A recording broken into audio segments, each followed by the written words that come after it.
बुधवार को कथा सुनने और व्रत रखने से बुध दोष दूर होता है और समृद्धि का मार्ग खुलता है। पुराणों में भगवान गणेश जी की भक्ति शनि सहित सारे ग्रह दोष को दूर करने वाली बताई है। इसलिए बुधवार के दिन गणेश भगवान की उपासना करने के अलावा कथा का श्रवण करने से व्यक्ति का सुख सौभाग्य बढ़ता है और उसके जीवन से सभी तरह की रुकावटें दूर होती हैं। और बुधवार की कथा हमें सिखाती है कि ज्ञान और समझ से जीवन में हर समस्या का समाधान संभव है। तो चलिए शुरू करते हैं बुधवार व्रत की कथा। बहुत समय पहले की बात है कि एक साहूकार का नया नया विवाह हुआ था। उसकी पत्नी अपने मायके गई हुई थी। नया नया विवाह था, नई नई उमंग थी। साहूकार का परिवार भी कुछ खास बड़ा नहीं था। जो भी रिश्तेदार थे उनके घर बहुत दूर थे। अब साहूकार को अकेलापन खाए जा रहा था। उससे रहा नहीं गया और वह जा पहुंचा अपनी ससुराल। ससुराल में उसकी खूब आवभगत हुई। अगले ही दिन साहूकार ने कह दिया कि विदाई की तैयारी कर लीजिए, हमें निकलना है।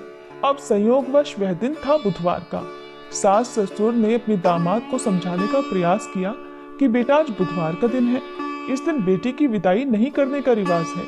बेटी की विदाई तो क्या, किसी भी शुभ कार्य के लिए यात्रा पर जाना बुधवार के दिन शुभ नहीं माना जाता। लेकिन साहूकार नहीं माना और कहा, मैं इन सब बातों को नहीं मानता, आप हमें जाने का आशीर्वाद दीजिए। अब अपने दामाद के आगे सास ससुर की भला कहाँ चलने वाली थी। मन महसूस कर तैयारी करनी पड़ी। बेटी की विदाई कर दी गई।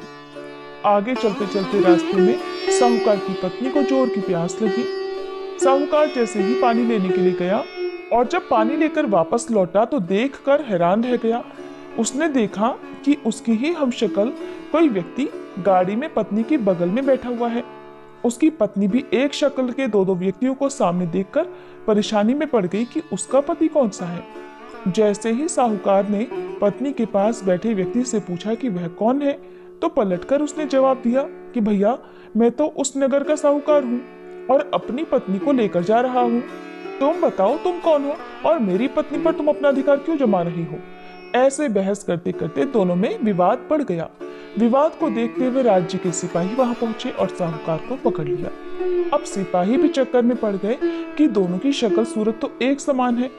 उन्होंने साहूकार की पत्नी से ही पूछा कि बताओ इसमें से तुम्हारा पति कौन सा है। अब बेचारी भला वह क्या जवाब देती।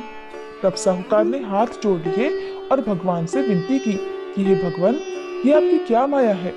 तभी आकाशवाणी हुई कि मूर्ख, याद कर, कुछ समय पहले तूने ही तो अपने सास ससुर की आज्ञा न मानकर भगवान बुध का अपमान किया और बुधवार के दिन तू अपनी पत्नी को लेकर चल पड़ा, जबकि तुझे इस दिन नहीं जाना चाहिए था। ये स्वयं बुधदेव हैं जो तुम्हें सबक सिखाने के लिए तुम्हारे वेश में हैं। तब साहूकार ने सच्चे मन से क्षमा मांगी और भविष्य में कभी ऐसा न करने का वचन भी दिया और बुधवार को नियम पूर्वक व्रत पालन करने का संकल्प लिया। तब जाकर साहूकार के रूप में प्रकट हुए बुध देवता अंतर्ध्यान हो गए और साहूकार अपनी पत्नी को लेकर घर जा सका। इस घटना के बाद साहूकार और उसकी पत्नी दोनों नियमित रूप से बुधवार का व्रत पालन करने लगे। मान्यता है कि जो भी व्यक्ति इस कथा को कहता या सुनता है, पढ़ता है, उसे बुधवार के दिन यात्रा करने पर भी कोई दोष नहीं लगता और समस्त सुखों की भी प्राप्ति होती है। बुध ग्रह की शांति और सर्व सुख के इच्छुक स्त्री पुरुष बुधवार के दिन इस व्रत को कर सकते हैं। ज्ञान, बुद्धि, कार्य, व्यापार आदि में उन्नति के लिए भी बुधवार का व्रत बहुत ही शुभ और फलदायी माना जाता है। आज के दिन बुध देवता के साथ साथ भगवान गणेश जी की पूजा का भी विधान है। ये थी बुधवार व्रत कथा। अब सुनिए गणेश भगवान की कहानी, क्योंकि गणेश भगवान की कहानी के बिना हर व्रत कथा अधूरी होती है।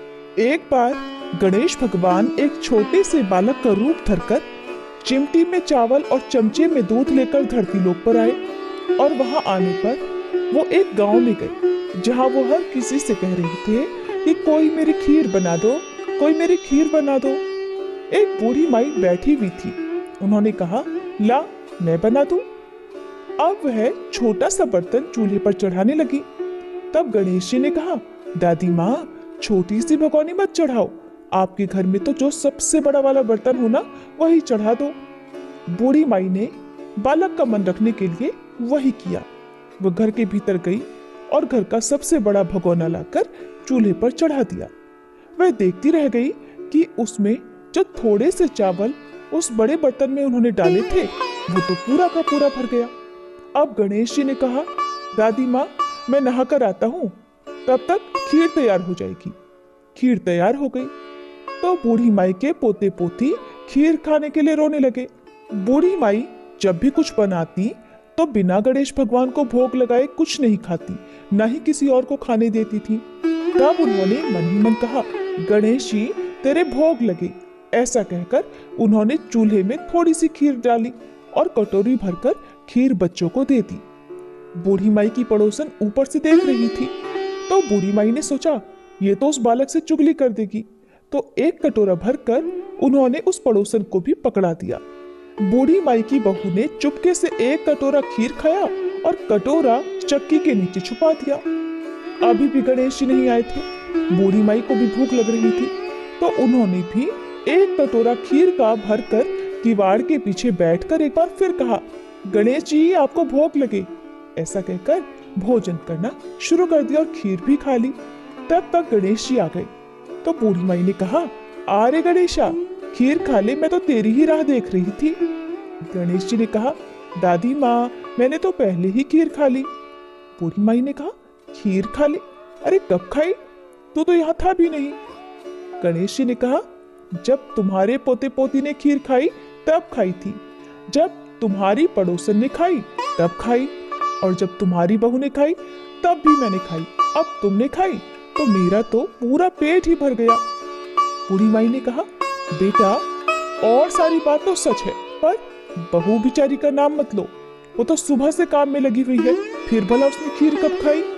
तब गणेश जी ने कहा, अरे दादी चक्की के नीचे देखो तो झूठा कटोरा पड़ा है, और तुमने तो मुझे भोग लगाया, लेकिन तुम्हारी बहू तो वैसे ही खा गई। बूढ़ी माई ने कहा, अच्छा बेटा घर की बात है, घर में ही रहने दो। अब बताओ तो जरा ये बची हुई खीर का मैं क्या करूं? तो गणेश जी ने कहा, नगरी जिमा दो पूरी। तो बूढ़ी दादी ने पूरी नगरी जिमा दी, फिर भी खीर का बर्तन पूरा भरा ही था। जब ये बात राजा को पता चली तो बूढ़ी दादी को बुलाया और पूछा, क्यों रे बुढ़िया, ऐसा बर्तन तेरे घर पर अच्छा लगे या हमारे घर पर सोवे? तो बूढ़ी दादी ने कहा, राजा जी आप ले लो। राजा ने खीर का बर्तन महल में मंगवा लिया और लाते ही जब उसमें से खीर मांगी तो खीर की जगह पर कीड़े मकोड़े बिच्छू कंचले हो गए और उसमें से दुर्गंध आने लगी। ये देखकर राजा ने बुढ़िया से कहा, अरे बूढ़ी दादी अपना ये बर्तन वापस ले जाओ, हमने तुम्हारा बर्तन तुम्हें वापस कर दिया। तब बूढ़ी माई ने कहा, महाराज अगर आप देते तो पहले ही कभी देते, ये बर्तन तो मुझे मेरे गणेश जी ने दिया है।